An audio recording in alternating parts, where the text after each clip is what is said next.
A ideia é falar, é confrontar um pouco de vários modelos, várias estratégias que são utilizadas para que a gente possa colocar as nossas aplicações literalmente para rodar, né? Como o Christopher falou, meu nome é Rodrigo Branas, né? Eu tenho um canal no YouTube onde eu falo sobre muita coisa legal. Ultimamente a gente tem feito muita live. O canal já tem um tempo já, né? O canal realmente é da época aí do AngularJS, ele começou lá em 2015, e apesar do Angular 2 já ter sido anunciado em 2014, mas tudo bem.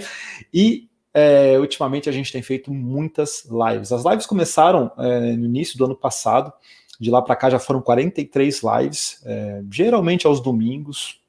Pode ser que mude um pouquinho dependendo da agenda dos convidados, né? Mas geralmente aos domingos, às 8h30 da noite. E olha que legal, ultimamente a gente falou de vários assuntos interessantes. Ontem a gente falou sobre o Dino, que é uma nova runtime aí para você levar JavaScript para o back-end. A gente vem falando sobre teste, arquitetura hexagonal, tem palestras também, mas falei com o Neto Marim sobre Android, falei com a Stefa, com a Michelle Brito sobre microservices, né? Tem Solid, React Native, tem muita coisa interessante, a Loiane lá com Angular, isso só para citar alguns dos assuntos que a gente vem abordando, né? Então, se você não conhece o canal ainda, dá uma olhada lá, porque tem muita informação interessante, né? Bom, nessa palestra, a ideia é que a gente fale sobre infraestrutura, que é uma coisa muito importante, e aí eu já começo com uma reflexão, né? O que você espera da sua infraestrutura? Eu espero, no mínimo que ela seja estável. Eu acho que, para mim, o ponto mais importante é realmente que ela seja estável. Para que ela seja estável, ela tem que ser escalável, caso contrário, ela não vai resistir à quantidade de requisições que pode ser que venham com o teu sucesso, né? E além disso, claro, aspectos de segurança, aspectos relacionados a custos também são muito importantes, mas para mim a principal expectativa tem relação sim com um aspecto de estabilidade, tá? E aí, antigamente, eu já tenho um certo tempo já, é como o Christopher falou, né? Eu já programo profissionalmente há mais ou menos uns 20 anos. Comecei com arquitetura Java lá por volta dos anos 2000, 2001. Trabalhei quase 10, 11 anos com Java, né? Passei por quase todos os frameworks, desde o JSP e Servlet, passando pelo Struts. Peguei o iniciozinho do Struts. Eu peguei o Struts na época que, quando você falava em Struts, as pessoas assim, ficavam quase emocionadas, né? Falava em Struts, todo mundo olhava assim, nossa, Struts. E aí, todo o início do JSF, a subida e a queda do JSF, GWT, o início do Hibernate, o início do Spring, todos esses frameworks que alguns deles estão aí até hoje, né? E lá por 2010 eu comecei pouco a pouco a migrar para JavaScript, apesar de já trabalhar com JavaScript, mas de uma forma menos intensa, né? A gente usava muito JavaScript para fazer algumas ações, né? Eu sempre brinco que houve uma disrupção na web a partir de 2005, porque antes disso, geralmente a gente usava JavaScript para validar formulário, para fazer efeitos visuais e para fazer a barra de título piscar, não ia muito além disso, né? E aí, depois de um negócio chamado Ajax, que não tem só relação com aquela requisição HTTP que a gente faz de forma síncrona, mas principalmente com a habilidade que você tem de escrever aplicações ricas, né? O próprio Jesse James Garrett, naquele artigo chamado Ajax, a New Approach to Web Development, Web Application Development, ele fala da união de tecnologias como JavaScript, CSS, HTML, a DOM, que é a Document Object Model, junto com XML, HTTP Request, que veio evoluindo lá daquele componente ActiveX, para você criar aplicações com uma experiência completamente diferente. Para quem lembra, as primeiras versões do Gmail, elas traziam muita disrupção em termos de experiência de usuário, e estava lá a ideia que na época se falava mais em Web 2.0, e aí isso começou a se perder ao longo do tempo, e a gente simplesmente começou a encarar essa nova realidade. E aí o JavaScript começou a ser mais usado, né?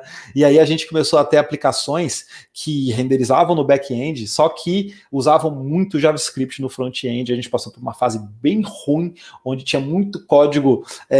Claro, a linguagem era imatura, você não tinha muito framework, não tinha muita biblioteca, não tinha muita ferramenta, então a qualidade do código baixou bastante, e eu saí disso, eu realmente me desmotivei aí entre 2005 e 2010, não era um ambiente muito fácil criar aplicação na web nessa época, mas a partir de 2010 as coisas foram melhorando, Knockout, o próprio AngularJS, Backbone, esses frameworks começaram, o Ember, começaram a mudar o cenário até que a gente chega nos dias atuais, né? E naquela época, muitos anos atrás, era muito normal que você presenciasse ainda empresas montando seus próprios ambientes de produção. Depois deixa aí no chat, eu estou olhando o chat na outra tela, tá? Se você já participou dessa montagem desses ambientes de produção. Talvez não seja nem tão antigamente assim, talvez até recentemente alguém tenha participado disso e tenha tido uma relação mais, pode-se dizer, próxima, né, mais íntima com os seus servidores. Você conhece, às vezes, a marca do pente de memória que você usa, quantas rotações o teu HD faz, né, qual é a marca da placa-mãe. Então você começa a ter toda uma intimidade, né, com o teu hardware. Geralmente existem até apelidos para servidores, né? Até um tempo atrás a gente ainda tinha lá na empresa hacks com servidores, mais para desenvolvimento interno, né? Hoje em dia tudo já migrou para a nuvem, né? Mas às vezes alguns tipos de sistemas, alguns tipos de simulações eram feitas internamente, mas a produção realmente faz tempo. Eu já fiquei sabendo até de empresa que pegou fogo no data center interno, assim, tem de tudo. Não é muito fácil manter um data center, né? Certamente vocês devem lembrar de servidores até mesmo pelos apelidos. Lá na computação, os servidores tinham nomes de cientistas da computação. Então tinha o Wozniak, tinha o Turing, sabe? Tinha o Kay, tinha vários nomes interessantes, né?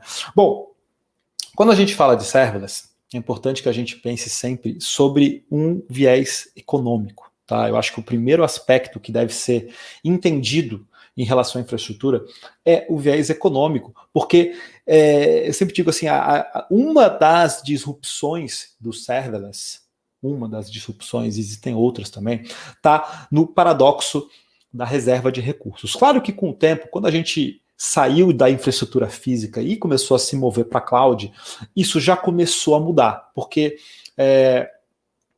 quando você começa a trabalhar com esse conceito que a gente costuma chamar de cloud computing, você começa a se desprender do hardware e você começa a olhar de uma forma mais lógica, de uma forma mais virtual. Então, não é porque você alocou lá na Amazon uma máquina que, em teoria, tem uma certa quantidade de memória, de CPU, de disco, que essa seja a máquina física que está embaixo, né? Existem outros tipos de hardware ali embaixo, você tem uma parte, você tem um share desse hardware, que é aquilo que você está contratando. Só que, ainda assim, né, a gente pode olhar com uma ótica de reserva de recurso. E para entender, a melhor forma que eu vejo é aquele paradoxo de o que é melhor? Comprar ou alugar um carro? Eu tenho certeza que em algum momento você já deve ter pensado nisso, né? Existem vários youtubers famosos aí que gravam vídeo com muita frequência para falar sobre, entre outros assuntos, né? Tá sempre em pauta essa questão de alugar ou comprar, mas carro é uma coisa que sempre aparece.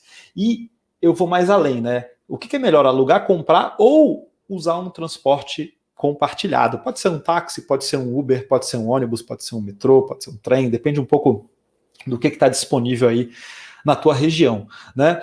E aí, a forma que a gente tem para pensar nisso tem relação com o uso. Então, para pensar quantas horas por dia, né, se você tem carro, né, quantas horas por dia o seu carro fica estacionado, ou seja, ele está em desuso, ele está em idle, né? Quantas horas por dia? Então você começa a imaginar o seguinte: olha, o meu carro, ele fica pelo menos, agora em épocas de pandemia, ele está assim, não sei, são ciclos assim de 7 dias, talvez, de idle time, né? Então, só que o normal seria ele ficar 22 a 23 horas estacionado, seja na garagem de casa, seja na garagem da empresa, né? Mas 22, 23 horas. Eu antes morava mais longe, eu levava cerca de 1 hora para ir, 1 hora para voltar, então ficava 22 horas, agora eu moro mais perto, deve ficar aí mais ou menos umas 23 horas parado.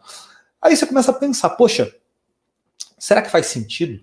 Será que faz sentido eu pagar IPVA, pagar seguro, o risco de ter um sinistro, né? Porque pode acontecer, o preço e a depreciação do veículo? Aí você começa a pensar, cara, se eu for olhar por essa ótica, eu não compro o carro, Ninguém compra carro se pensar nisso. Só quem trabalha com veículo, né? Quem de repente usa o carro para trabalhar, para fazer entrega, ou é motorista de Uber ou de táxi. Fora isso, se você pensar racionalmente é muito difícil você comprar um carro, né? E aí você começa a pensar assim, poxa, mas por que eu compro um carro? Por uma coisa chamada conforto, liberdade, autonomia, né?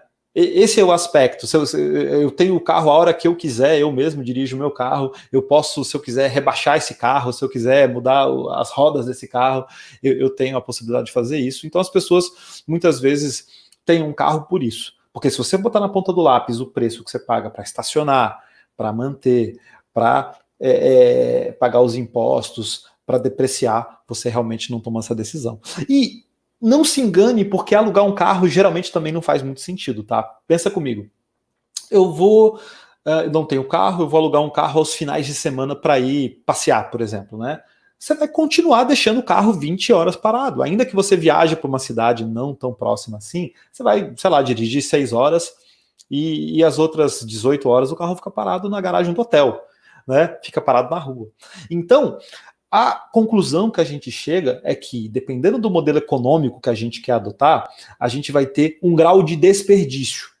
E esse desperdício decorre exatamente disso aqui, do paradoxo da reserva de recursos, do ato de eu dizer, este recurso é meu, este recurso está separado para mim. Tá? A mesma coisa acontece com o teu servidor. O teu servidor, de certa forma, ele sofre da mesma disfunção do carro, tá? Porque se você começar a analisar a carga do teu sistema ao longo de um dia, ao longo de uma semana, ao longo de um mês, ao longo de um ano, você vai ver que ela não é constante, você vai ver que existem picos, ela flutua, tá? Salvo que você desenvolva, às vezes, uma rede social, que você desenvolva um serviço de... Mesmo serviços de streaming vão sofrer disso, tá? Eu acho que tirando redes sociais e sistemas que estão distribuídos para todo mundo, por exemplo, a gente tem clientes em outros países, né? Não me recordo se a gente ainda tem. A gente tinha um cliente em Angola, e aí tem um fuso diferente, de 4 horas de diferença, então a gente tinha que ter suporte até um pouco mais tarde. As janelas de manutenção tinham que ser um pouco mais tarde também, tá? Porque eles estavam à frente há cerca de 4 horas, né? Então, você começa a pensar o seguinte: essa não é a realidade da maior parte das pessoas. Tá? Você pensa num sistema para fins comerciais, geralmente você vai ter uma utilização muito grande em horário comercial, né? Você vai ter lá de manhã, de tarde, um uso maior, e aí conforme a noite vai caindo, também a utilização acaba indo junto. De madrugada, geralmente o sistema está tranquilo. Por isso até que muita gente faz manutenção na infraestrutura de madrugada. Tá? E aí, ainda que você não use esses servidores, ainda que você... Porque, claro, você tem um contrato com os seus clientes que o servidor tem que estar sempre no ar, senão você não consegue fornecer a aplicação, né? Só que a demanda dele é sazonal. Então, se você compra esse hardware, e você... Claro, eu não acho que hoje em dia alguém vá alocar o hardware dentro da empresa, mas muita gente faz o que a gente chama de colocation. Pega esse hardware, coloca dentro de um data center que vai ter energia elétrica redundante, que vai ter sistema de segurança, que vai ter técnicos 24 horas por dia monitorando, e aí você vai pagar por tudo isso. Você vai pagar para comprar o servidor, você vai pagar para atualizar o servidor, você vai pagar para manter esse servidor funcionando, e o que vai acontecer é que você vai ter que nivelar isso pelo pico. Ou seja, sempre, se você pensar em alocação, em reserva de recurso, você vai ter que pagar pelo pico. O que eu quero dizer com isso, tá? Qual é o pior cenário? O meu sistema durante a tarde ele tem o seu pico de utilização, ele tem mais usuários, as pessoas tiram um relatório, ele fica assim com um load de CPU muito alto, então eu vou ter que dimensionar esse hardware pelo pico. E aí no resto do período eu vou estar com todo esse potencial desalocado, né? Por isso que muita gente às vezes minera Bitcoin de madrugada, agora não mais, né? Roda servidor de Minecraft, mas assim, existem opções para você fazer com o tempo livre do servidor. Mas aí o que acontece? Você vai provisionar pelo topo, né? O que de certa forma é um problema, porque ele vai ter um longo período em que ele vai ficar desalocado, e isso é prejuízo. Você vai ter uma máquina lá reservada para você, que ninguém está usando. É igual ao teu carro parado na garagem sem ninguém usar. Ele não está gerando valor, tá? Ele não está literalmente cumprindo o seu papel existencial, né, por assim dizer. Então, a gente tem que começar a analisar a informação. Assim, ó, o Goldratt, né, que é um cara que fala de teoria das restrições, escreveu um livro chamado A Meta. Ele, entre outras coisas espetaculares que o Goldratt fez, ele falava uma frase que era assim: sem dados, você é apenas uma pessoa com uma opinião. Se você não tem dado, é só achismo, né? Então, a primeira coisa que você tem que fazer é analisa a realidade, analisa qual é a distribuição de carga que o teu sistema está tendo ao longo do tempo, e começa a observar assim, olha, em que período que ele não é utilizado ou que ele é menos utilizado, e aí você olha para para essa pirâmide, né? Essa pirâmide é clássica, ela pode se dar de formas um pouco diferentes, né? Com níveis um pouco diferentes. Eu trouxe uma mais completa, né? Tem umas que você fala de IaaS, PaaS e SaaS, varia um pouquinho, né? Mas essa tá bem interessante. Repara que quanto mais para base, quanto mais para baixo, mais controle você tem. Então, pensa comigo. Infraestrutura física, você vai lá e compra o servidor, você escolhe a marca do pente de memória que você está usando, você escolhe a frequência, você escolhe a fonte que você vai usar, você escolhe uma série de coisas, você escolhe, sabe, a marca do CPU, você escolhe tudo. Então, o teu grau de controle é total. Tá? E conforme você vai subindo, quando a gente coloca o nosso pé dentro da cloud, não estou falando de colocation, tá? A gente bota o nosso pé dentro da cloud. Quando a gente pensa em cloud, a gente pensa numa infraestrutura, né, que está sendo compartilhada, tá? E que, de certa forma, né, a gente está delegando o controle. Então, eu já não estou mais escolhendo qual a marca da máquina que eu vou usar, a marca dos componentes, eu estou delegando e eu estou comprando uma fatia uma fatia, vai depender do que é, né? Eu estou comprando uma fatia de alguma coisa que no IaaS, no Infrastructure as a Service, a gente pode dar alguns exemplos aqui, por exemplo, o Elastic Compute Cloud, famoso EC2 da AWS, o Google Compute Engine, né? Tem várias opções no mercado onde você pode provisionar máquinas e você escolhe, eu vou comprar uma T2 Large, uma Medium, uma Nano. Se você nunca criou uma conta na AWS, sugiro que você faça, tenha essa experiência, você tem um bom tempo para usar gratuitamente nos seus projetos, tá? E aí você vai ver que você vai ter que escolher qual eu vou escolher. Vou escolher essa máquina aqui desse tamanho porque ele é compatível com o meu pico. Tá bom? Se eu escolher uma máquina abaixo disso, vai ter uma hora do dia que o sistema vai travar e não vai dar muito certo, tá bom? E aí, a gente aloca esse recurso e ele, de certa forma, fica em desuso no restante do tempo. Bom, quando a gente pensa ainda em controle, muitas vezes a gente não quer ter esse custo de ter que monitorar a máquina, de ter que fazer backup de máquina, de ter que cuidar de escalabilidade, de ter que cuidar de alguns aspectos. Então a gente delega um pouco mais. Pensa que quanto mais eu subo na pirâmide, eu entrego um pouco mais, eu delego um pouco mais. E o que eu vou delegar, quando eu vou para a PaaS, é uma coisa chamada gestão dessa infraestrutura, né, do que a gente conhece como Platform as a Service. Aí eu vou dar alguns exemplos, né, por exemplo, Beanstalk, Heroku, lugares que você simplesmente manda a tua aplicação, né? Para quem já usou o Heroku, experiência fantástica, né? Você pega a tua aplicação e você simplesmente manda para lá pelo Git, por exemplo, né? Você faz um Git push para um upstream específico e a tua aplicação vai lá e eles fazem magicamente o deploy da tua aplicação e ela está disponível para você, né? Mas quem montou esse ambiente? Será que ele atualizou o sistema operacional? Não sei. Não sei, eles cuidaram para você. Você usa um RDS da AWS, por exemplo, da Amazon, né? Um Relational Database Service da Amazon, né? Tem para Postgre, tem para MySQL, tem para vários tipos de bancos. E aí, mas quem está fazendo backup disso? Não sei, eles estão cuidando de tudo para você. Você está comprando isso como uma plataforma. Né? Nesse caso, você ainda faz algum tipo de reserva de recurso, porque você ainda diz o tamanho da máquina, você ainda dá alguns tipos de parâmetros, né? E aí, conforme você define, eles ficam disponíveis para você. Então, repara que você está subindo, é menos controle. Então, você está delegando mais. Aí eu subo mais, eu vou para o que a gente chama de FaaS, que é o Function as a Service. Eu estou literalmente pagando para rodar um bloquinho de código. Eu estou pagando para rodar um bloco de código. Então eu estou indo além ainda. Eu não estou dizendo assim, me dá uma máquina de um determinado tamanho, com uma quantidade de memória. Né? Não, eu estou dizendo assim, cara, roda para mim essa função, se vira.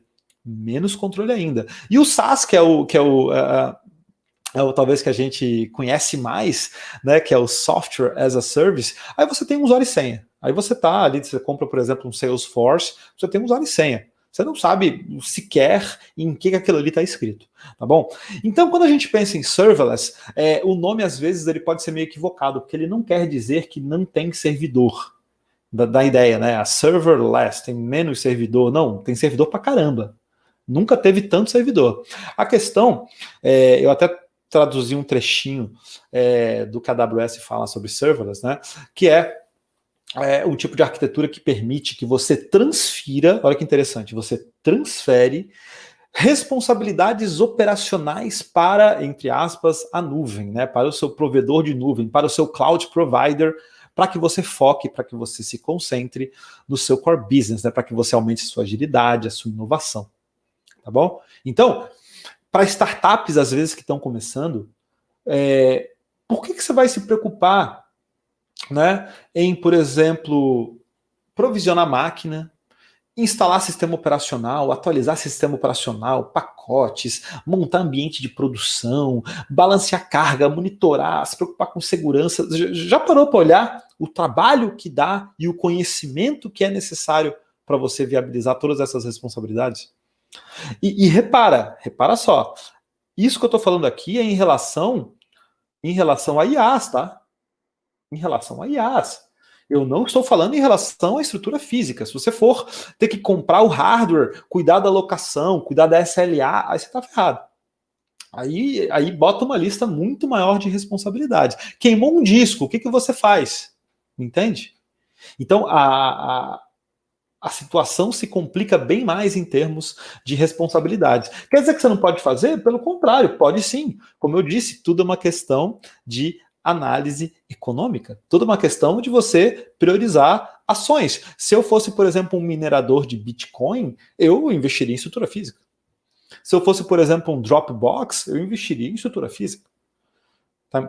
Entende? Então, depende do uso que você faz. Não tem certo e errado. São características completamente diferentes e você vai ponderar em relação a elas, né? Então, a principal disrupção que você vê a gente sempre foca assim, a questão do serverless é pagamento por utilização, não por reserva de recursos. Sim, esse talvez seja o principal ponto, a gente vai entender o quão positivo o quão bom é essa questão de pagar por utilização, tá? Mas você tem que se lembrar de tudo isso, de todas essas responsabilidades que você está delegando, tá bom? Isso é bom, só que isso também tem pontos negativos, tá? A gente vai ver que tem limitações, a gente vai ver que tem complexidade, que tem outros aspectos a serem considerados. Então, entenda serverless como um mindset, como uma forma diferente de pensar, tá bom? A chave desse mindset foi legal a palestra anterior ter abordado o microservice, tá? Porque a chave desse mindset começa na arquitetura, na forma como você estrutura a sua aplicação. Não é qualquer um que consegue hoje em dia, né, talvez por isso os gráficos de utilização ainda estejam melhorando, né, porque a gente começa geralmente desenvolvendo software monolítico, software verticalizado, e isso não é ruim, pelo contrário. Tá, vamos ver que o ideal é você começar assim mesmo. Tá, né? Uma coisa monolítica é uma coisa rígida, inflexível, indivisível, ver essa mudança, né? É o normal. É a concepção normal se você começar a fazer um software hoje, né? Então é quando você de certa forma, acaba deixando tudo muito junto e muito acoplado. Tem gente que brinca que às vezes mexe no CSS e estraga a base de dados, é mais ou menos isso, né? Então você tem o front-end, o back-end, a base, tudo muito próximo, né? Por isso que uma das principais disrupções que a gente observou em termos de arquitetura, talvez na última década, foi a separação do front-end e do back-end. Né? Porque eram responsabilidades. Quando a gente pensa em coesão, a gente pensa em as coisas têm uma responsabilidade bem definida e devem mudar pelos mesmos motivos. Né? Esse é um conceito lá da orientação a objeto. E quando a gente pensa em separar front-end e back-end, é perfeito, Porque eles mudam por motivos diferentes. Front-end tem a ver com regra de interface gráfica, com experiência do usuário, com transição de tela, tem a ver com outra coisa, que é diferente do back-end, que geralmente envolve regra de negócio. Então, quando você separa os dois, você separa o front-end e o back-end, você gera uma abstração ali no meio, que é muito antiga, que se chama API, né, que é Application Programming Interface, que é uma coisa muito antiga, porque não tem a ver só com web service, que é isso que a gente vai falar agora, mas sim com qualquer tipo de interação que você faça com um determinado software, né, você começou a gerar muito mais reuso. Porque antes você tinha um acoplamento grande entre front-end e back-end, ao passo que você, para quem já trabalhou com arquitetura Java, né, você tinha aqueles controllers gigantes que faziam parte da regra de negócio, aí parte da regra estava no banco, você tinha uma fragmentação de responsabilidade muito grande, isso gerava um reuso muito baixo e pelo acoplamento gerava uma inflexibilidade no sistema, ou seja, você tinha muita dificuldade de mudar o software, de manter o software e de gerar reuso, tá? E quando você introduziu essa API aí no meio, você começou a orientar o teu back-end a serviços, que não é nada também muito novo, você já fazia isso há muito tempo, né? RPC é bem antigo, Service Oriented Architecture é relativamente antigo também, né? E aí você começou a ver essa separação até chegar da ideia de microserviço, ou seja, eu começo a fragmentar também o meu back-end, por responsabilidades, né? Claro que essas responsabilidades envolvem principalmente maturidade, não é um caminho tão simples. Quando a gente começa a trabalhar com microserviços num ambiente mais amplo, a gente vai ver que você tem que controlar bastante a interação entre esses serviços, então você tem que cuidar de uma coisa chamada resiliência, que é muito importante nesse contexto. Eu dei uma palestra esses dias no DevOps Day de Luanda, falando exatamente sobre microserviços, né? Depois dei uma olhada aí no YouTube, eu vou deixar o link aí em algum lugar.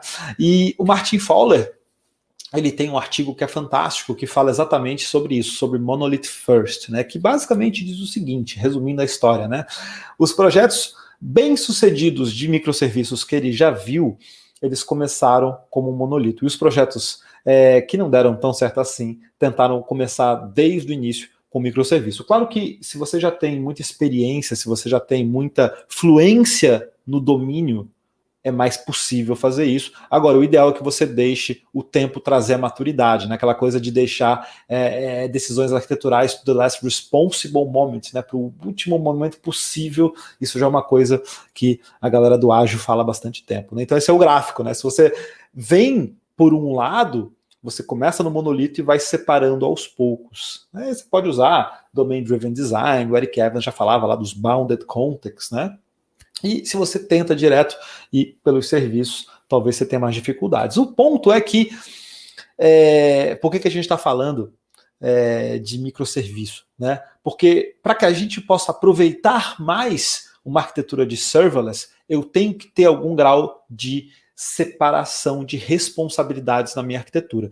Esse gráfico ele é muito interessante porque ele mostra uma coisa legal, que é o seguinte, a produtividade do monolito no início é maior, porque você tem menos complexidade de ambiente, você tem menos necessidade de orquestrar a infraestrutura e também os seus serviços, e conforme o tempo passa, a complexidade aumenta, né? Aí você tem mais gente na equipe, microserviço tem muita relação com o time, né? Como é que você faz para gerenciar 500 pessoas na mesma base de código?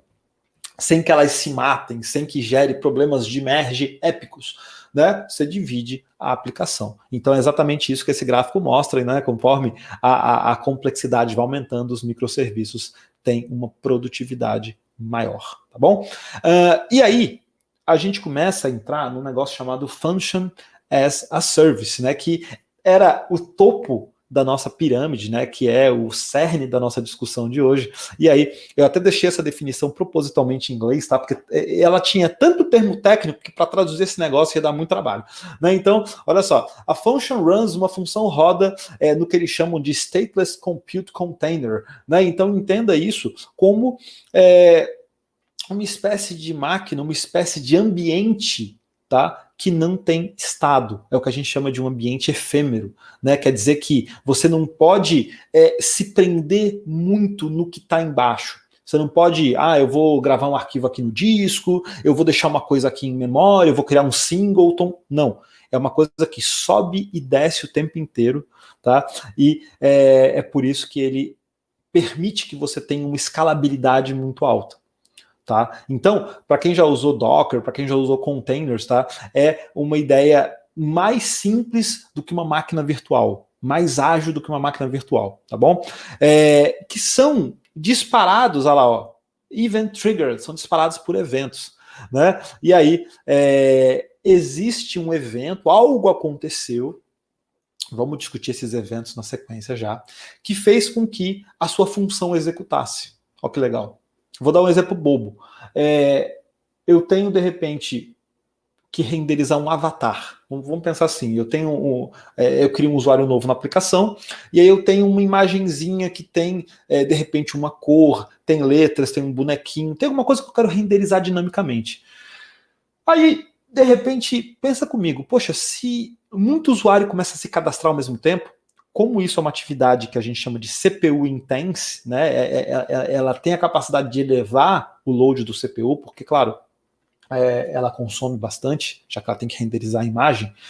Eu teria que alocar uma máquina maior para ficar lá em stand-by esperando a hora certa de ser usada. Poxa, mas e se eu delego isso para uma função, eu subo essa função, por exemplo, numa lambda, deixo ela lá paradinha, quando precisar, eu faço a requisição. Posso fazer a partir da minha aplicação, por exemplo.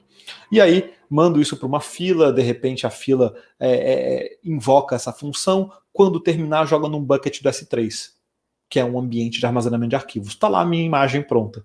Então, quer dizer, eu descolei uma parte da minha arquitetura, da minha infraestrutura. Falei assim, essa funçãozinha aqui, é sua responsabilidade, Lambda. Cuida para mim, você executa e eu pago por utilização. Chega no final do mês, quantas vezes você executou e por quanto tempo? No total eu executei por, 45 minutos. O preço por minuto é tanto, por segundo é tanto, tá aqui a conta. Entendeu? Sai mais barato do que provisionar uma máquina maior. Então, a gente tem exatamente isso. A gente tem um bloco de código em algum lugar que vai executar demandas, e aí essas demandas são escaláveis, são efêmeras e são, mais do que tudo, gerenciadas pelo cloud provider. Gerenciadas pela Amazon, pelo Google, pela Microsoft, pela Alibaba, pela IBM, por quem quer que você use em termos de cloud provider, tá bom? Bom, você pode escrever essas funções. Quando eu digo função, não tem que ser necessariamente uma função, tá? É um bloco de código, né? Em JavaScript, em Python, em Ruby, em Java, em Go, em C#, você escreve esse bloco de código e não entenda bloco de código como 5 linhas, tá? Tem gente que coloca, eu não concordo muito, mas tem gente que coloca a aplicação inteira na Lambda, né? Mas você pode ter blocos de código até bem extensos, tá? E aí, como eu estava falando, você precisa de eventos para que elas sejam disparadas. E aí, em relação a eventos, vamos entender alguns eventos. De novo, eu trouxe o exemplo da Amazon, tá? Você pode ter, por exemplo, um arquivo caindo num bucket. Alguém escreveu num bucket, num file system, colocou um arquivo lá. A minha função estava só de olho. Quando cair esse arquivo aqui, eu vou fazer um crop nele. Então isso pode ser um evento. Entrou um registro no Dynamo, chegou uma requisição de um API Gateway. Um exemplo interessante aí, alguma métrica do CloudWatch. Então, olha só que interessante esses exemplos que a gente tem. E repara só, não basta você usar só, isso que eu digo, serverless é um mindset. Eu não posso pensar assim, olha, eu vou enfiar minha aplicação inteira, né, na Lambda e eu vou continuar usando o file system. Não, você vai ter que usar um S3, que é um serviço de armazenamento de arquivos.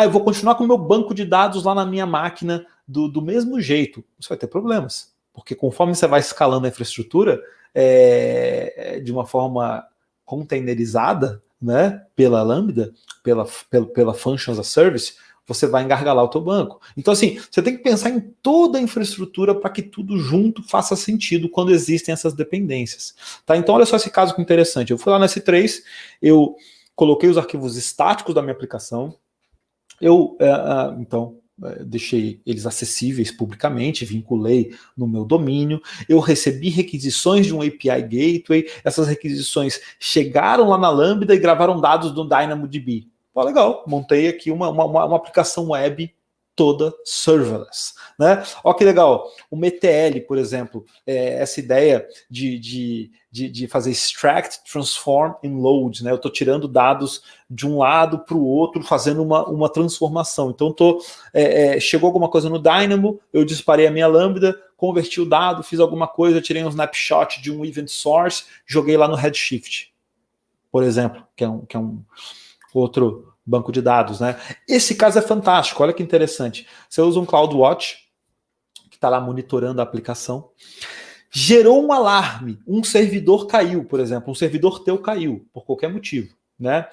Pensa só, como é que você vai fazer um monitoramento para que esse monitoramento te mande uma mensagem no teu celular, no teu Slack, te mande um e-mail? Eu teria que fazer o quê? Subir uma máquina. Pegar um EC2, provisionar uma máquina. Eu vou usar um Nano. Vou ter que pagar por todo o tempo que ela está parada. Olha a ideia do carro na garagem, né? Quando eu podia usar uma solução baseada em funções. Olha que interessante.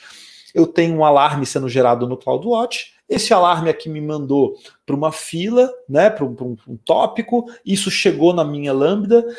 Lá na minha Lambda, eu executei algumas regras que, de repente, usaram uma fila, usaram uma fila de notificação e me mandaram uma mensagem no celular me avisando, o sistema caiu. Quanto custa uma solução dessa? Talvez zero. Talvez não chegue a $1 por mês. Quantas vezes cai a tua aplicação? Entendeu? Se a tua aplicação não cair nenhuma vez, sabe quanto é que você vai pagar? Zero. Ou algo muito próximo a zero. Né? Porque você não usou, entendeu? Não, mas eu vou fazer na mão, com uma máquina, eu vou subir uma máquina, a menor máquina que tem na Amazon, vou subir uma nano, uma micro, uma nano, sei lá, uma máquina bem pequena, vai te custar X dólares por mês, use ou não use, entendeu? Eu posso ter um scheduler, por exemplo, eu posso ter eventos baseados em schedulers, em tempo, né? Então, de tempos em processamento. Né? Que mais? Uma aplicação mobile, né? Eu posso ter, de repente, um API Gateway, né? Quando o usuário posta alguma coisa, muda o status dele, que chega numa Lambda, vai para um SNS e notifica os amigos dele. Então, tudo isso, soluções, olha que legal, processamento de dados que eu falei antes, né? Eu tiro uma foto, essa foto vai para o S3, que é um bucket de dados. Ao chegar no S3, disparou, né? Event triggered, uma Lambda que fez o crop, que fez um resize, e aí deixou essa foto processada, né? Data análise usando Kinesis. Então, assim, você tem várias possibilidades de construção, onde você tem que fazer com que o teu mindset seja serverless. Não é só função, tá bom? Não é só função. Sabe por quê? Deixa eu falar uma coisa. Existem muitos gargalos, muitos pontos que você tem que ter atenção nessa arquitetura, tá? Por que acontece? O mais comum, né? Eu vou mover parte da minha aplicação para Lambda, mas o meu banco de dados, como a gente estava falando antes, ele não é serverless, ele está ainda numa máquina. Legal. E aí eu vendo ingressos para o show do Rolling Stones. As pessoas vão fazendo requisição. A tua Lambda, para o teu container, tanto faz. Por que acontece? A escalabilidade horizontal. Uma pessoa tentou comprar um ingresso, a outra tentou comprar, sobe mais um container, a outra tentou mais um container. Se tiver que subir 100 mil containers, ele vai subir. Entendeu? Então, você vai dar conta de processar essas requisições. Não é esse o problema. Porque essa escalabilidade está garantida pelo Cloud Provider. Agora, e o coitado do teu banco de dados que está lá? Alocado numa máquina que tem capacidade infinita. Então, é ela que vai sofrer, porque é ela que vai topar, é ela que você vai ter que pagar um idle danado para manter ela mais alta. Então, será que não era melhor você usar um RDS Aurora Serverless, algum serviço que escale, um Dynamo, um Redshift, sei lá? Entendeu? Outra coisa, o teu gateway de pagamento, será que aguenta? É por isso que quando a gente fala de uma arquitetura de microserviço, quando a gente pensa em resiliência, a gente tem padrões arquiteturais que a gente adota, como, por exemplo, um circuit breaker, né, um bulkhead, vários padrões que vão fazer o quê? Vão proteger serviços que não aguentem a carga. Porque é muito fácil escalar uma parte da aplicação, só que pode ser que você não aguente escalar a outra. Entendeu? Por exemplo, gateway de pagamento. Será que o teu gateway de pagamento vai aguentar tanta requisição ou vai te bloquear? Entendeu? Então talvez você tenha que controlar esse fluxo. Né? Ó, aí eu estou citando alguns gargalos. Disco é um gargalo, você não tem disco, é efêmero. Pode ser que essa máquina saia do ar a qualquer momento. Não tem como você gravar nada ali, só arquivo temporário. Então você vai usar um S3, você vai usar um bucket de arquivos as a service. A quantidade de arquivos pode ser um problema. Que mais? Tempo de execução pode ser um problema. Aliás, colocar coisa na Lambda, né, como função, que tem um tempo de execução muito longo, pode ser tiro no pé. Porque se você tem constantemente muito tempo de execução da mesma função, pode ser que saia caro. Entendeu? Então talvez aí você tenha que ver, talvez para você faça mais sentido ter uma máquina. Né? Tipo de plataforma, né? Por isso que a gente, quando a gente delega, vamos entender uma coisa, né? O que é a ideia do cold start? Entenda o seguinte: em quanto tempo eu consigo subir essa tua função e deixá-la pronta para ser executada? Vamos fazer um contraste com uma arquitetura Java mais antiga, né? Um Enterprise Java Bean. Leva muitas vezes um tempo para esse serviço inicializar. E se esse tempo for muito longo, você não vai conseguir escalar de uma forma adequada. Tá? Voltando à situação do ingresso lá do Rolling Stone, do Paul McCartney, não deve ser muito fácil desenvolver esse tipo de sistema. Eu conheço várias pessoas que fazem, né? Em termos de infraestrutura, principalmente. Deve dar bastante dor de cabeça, você deve ter que passar algumas noites em claro. Porque pensa comigo, legal, eu vou usar IaaS e eu vou fazer um load balancer com auto-scaling. Conforme eu vou recebendo requisição, eu vou subindo máquina. Só que o tempo para essas máquinas subirem pode não ser suficiente. Quanto tempo leva para uma máquina startar? 1 minuto? 2 minutos? Às vezes ela tem que atualizar alguma coisa, né? Então, naquela enxurrada de requisição que você recebe, pode ser que isso seja insuficiente. Esse é o ponto. Por isso que você vai para um container que é lightweight e é muito mais rápido. Né? Então, cold start importa bastante. Você tem que prezar, talvez, por funções ágeis. Né? Por isso que JavaScript é muito usado, Python é muito usado, Go é muito usado, tá bom? Banco de dados, outros serviços serverless, como a gente falou, podem virar gargalo. Né? E aí você tem que entender que numa arquitetura como essa existem desvantagens também. Tudo na vida tem prós e contras, né? Assim como comprar a máquina tem um monte de contra, mas tem alguns prós, né? Serverless também tem algumas desvantagens, né? Tem limitações de memória, tem limitações de tempo de execução, né? Você pode se deparar com algumas dessas limitações e começa a ficar mais caro também, né? Você perde completamente o controle da tua infraestrutura. Quanto mais você sobe naquela pirâmide, como eu falei, menos controle você tem. Eu quero fazer balanceamento de carga no banco de dados, fazendo um charging, onde eu faço a replicação lógica de tabelas. Não vai conseguir fazer esse negócio no RDS. Não vai conseguir usar um PaaS, um Platform as a Service. Vai ter que usar um IaaS e alocar o teu banco manualmente. Só que você vai ter que instalar, você vai ter que atualizar, você vai ter que backupear. E aí? Entendeu? Só que dependendo da tua solução, da solução que você queira adotar, talvez você tenha que ter mais controle. Entende? Então, essas são questões super relevantes, né? Porque, claro, quanto mais você está delegando, quanto menos controle você tem, mais você aumenta uma coisa chamada vendor lock-in. Né? Ou seja, eu estou ali abraçado na AWS, eu estou abraçado no Google, eu estou abraçado na Oracle, eu estou abraçado na IBM. Né? Eu tô cada vez mais abraçado no meu provedor de cloud. E isso pode ser um problema. Agora, em épocas aí de dólar alto, e aí, se você está usando um monte de serviço, como é que você sai disso? Estou usando o Load Balancer, Auto-Scaling, estou usando S3, estou usando o Lambda. Como é que você tira a tua aplicação e leva para outro lugar se ficar muito caro? Entendeu? Então, isso é uma coisa que você tem que pensar. Né? Essa questão também da variação pode ser um problema, porque pode ser que você tenha meses com um custo menor, meses com custo bem maior. Né? De novo, pessoal, são prós e contras. Né? Se eu aloco a máquina física, se eu provisiono uma máquina específica, eu sei, eu vou gastar exatamente aqueles $89 por mês. Não vai ser nem mais de $89, nem menos de $89. A questão é, talvez pudesse ser 30, podia ser 40, podia ser 10, mas também pode ser 120, entendeu? Então, porque aí nesse momento 89 começou a fazer swap, começou a topar, começou a ficar lento, começou a rejeitar requisição, você começou a prestar um serviço pior. Então, entenda que é imprevisível, só que reflete a realidade. Claro que a tua solução arquitetural também influencia, você não pode dar solução também que consome mais recursos do que seria necessário, né? O que é muito comum no mercado, né? Bom, e entenda também que isso deixa o teu ambiente mais complexo. Rodar localmente uma aplicação serverless não é tão simples assim. É fácil de entender, né? Se você está usando 500 serviços do teu cloud provider, como é que você replica isso localmente? Pode ficar um pouco mais complicado. Existem frameworks, né? Amplify, Cloud, já tem um framework chamado serverless também, onde você pode criar uma camada de abstração para não ter tanta dependência e para usar as coisas localmente de uma forma mais simplificada. Tá? Então, entenda que tem um monte de script que vai ter que fazer orquestração, né? Quando a gente pensa em deploy, fica mais complicado também.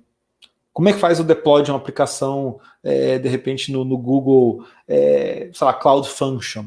Tem um procedimento que é diferente da AWS, lá do Lambda. Né? Esses frameworks, muitas vezes, eles abstraem, sabe, exatamente essas instruções, tá? Existem várias ferramentas que podem te ajudar também, mas entenda, o teu deploy vai ficar mais complicado. Ele vai ficar mais fragmentado, vai ficar mais rico, né? Você vai ter que melhorar muitos aspectos dele, monitoramento, uma série de ações que você vai ter que passar a se preocupar mais, né? Mas o que eu vejo são questões relacionadas principalmente a uma arquitetura típica de microserviços, tá? Controle de fluxo, você vai ter que começar a pensar bastante em... Eu dei uma palestra recentemente, né, e fiz uma live lá no canal, depois dei uma olhada, chama 12 Factor App, que é um conjunto de boas práticas, de 12 boas práticas que a galera do Heroku fez. Lá tem muita resposta interessante para esses problemas, né? E aí, estou listando aqui alguns vendors, alguns fornecedores, alguns cloud providers, né? Então, tem a AWS lá com o Lambda, tem a Microsoft com a Azure Function, tem o Cloud Function da Google, a Alibaba tem projeto também, a Oracle tem, a IBM tem o OpenWhiskey, Cloudflare, tem um monte de gente fazendo isso, a adoção está aumentando, está melhorando, né? E que bom que a gente está se movendo pouco a pouco para uma infraestrutura melhor, mais rica, mais estável, mais escalável e podendo focar no nosso negócio, ao invés de focar muitas vezes em aspectos que talvez não agreguem tanto valor assim para a nossa empresa. Bom, era isso que eu ia falar para vocês, né? Aqui estão meus contatos, então